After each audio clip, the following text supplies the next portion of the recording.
Hi everyone, I'll show you how to replace a battery on your Macbook. It's for 1466 Macbook Air.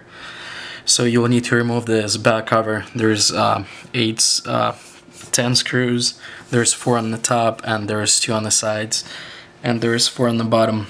If you buy the battery kit, which one I'll provide a link, it'll include the 2 of these screwdrivers, and they're for this actual screws, the special ones. Once you remove this back cover, just lift it up. There will be more screws right here for the actual battery. There's gonna be a couple more screws. There's one right here, one right here in the middle, there's one more here, and there's a couple more on the bottom right here. Once you remove all the screws, you'll need to pull out the connection. There, it's here. Here it is. Just pull on it and lift it up, the battery, and unplug it. It's really easy to replace it. Once you remove it, you can install a new one.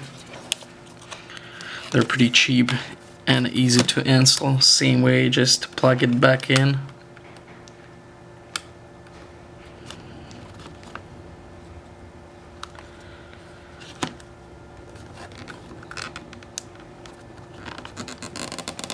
Plug it in and install it same way as you pulled it out. Now just put the screws back in, same place, all the way around where you pull them out, and then once you install the screws, put the back cover, and then install all the screws. Thanks for watching. Bye bye.